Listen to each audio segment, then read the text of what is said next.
தமிழக அரசியலில் தவிர்க்க முடியாத தலைவராக இருக்கும் பாஜக முன்னாள் மாநில தலைவர் அண்ணாமலை அவர்கள் 2024ஆம் ஆண்டு மேற்கொண்ட என் மண் என் மக்கள் யாத்திரை பயணத்திற்கு இடையே நிகழ்ச்சி ஒன்றில் 2026 சட்டமன்ற தேர்தல் பொறுத்தவரை 2 திராவிட கட்சிகளின் பெரும்பான்மை கிடைப்பதற்கான வாய்ப்புகள் மிகவும் குறைவு, களம் வேறு மாதிரி இருக்கக்கூடும், அப்போதைய காலகட்டத்தில் புதிய கட்சிகள் இருக்கும், கூட்டணி இருந்தால் மட்டுமே வெற்றி பெற முடியும் என கணித்து சொன்னது போல இன்று கூட்டணி இருந்தால்தான் ஆட்சி அமைக்க முடியும் நிலை உருவாகியுள்ளதால் அன்றே அரசியலை தெளிவாக சொன்ன அண்ணாமலை என்ற வார்த்தைகளுடன் இணையத்தில் வைரலாகி வருகிறது. 2026 என்னை பொறுத்த வரைக்கும் sir, it will give two things.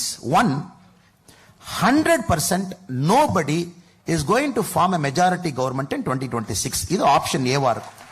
So Tamil Nadu will see a pure first time alliance in 2026, option 1. Or if parties like BJP, if we properly manage the period between 2024 to 2026 in a very professional way, if we do a lot of hard work, if BJP is able to generate lot of grassroots leaders in all the 234 assembly constituencies, party is able to present you candidates at least 500 days before, not 1 week before, not 10 days before. 500 நாட்களுக்கு முன்பு 234 தொகுதிக்கும் பாரதிய ஜனதா கட்சி உங்களுக்கு வேட்பாளரை அறிமுகப்படுத்தினால் 2026 பாரதிய ஜனதா கட்சியினுடைய காலம். But உங்களுக்கு தெரியும், ஒரு தேசிய கட்சியில் இருக்கும், national party has got its own problem because it's a cadre driven party. So BJP ஒரு பார்ட்டி பார்த்தீங்கன்னா cadre driven party. So Tamil Nadu politics is slightly unique. So அதனால தான் ஆப்ஷன் ஏ ஆப்ஷன் பி சொன்னேன் sir. Option A option B தாண்டி option C போவதற்கு வாய்ப்பு இல்லை என்பது என்னுடைய தாழ்மையான கருத்து.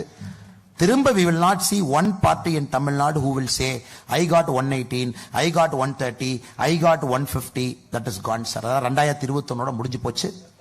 2026 either we will go for a pure alliance or parties like BJP, we take big risk. We completely redo our playbook. We completely reimagine our politics. We put our candidates 500 days before the model code of conduct. Then it is BJP's election sir. அதனால எப்படி அது போகுதுன்னு பொறுத்திருந்து பாப்போம் sir. ஏன்னா என்னுடைய கிரேடுக்கு my rank and pay, I can only disclose this much. Then everybody has to take that extra bit of courage. எல்லாரும் அந்த extra bit of risk தமிழ்நாடுக்காக எடுக்கணும். But the party is ready, the cadres are ready. We believe it is our time. So I see a wonderful future for Tamil Nadu people. ஒரு வித்தியாசமான அரசியல் 2025 களத்தில் இருக்கும் என்பது என்னுடைய தீர்க்கமான ஒரு நம்பிக்கைங்க சார்.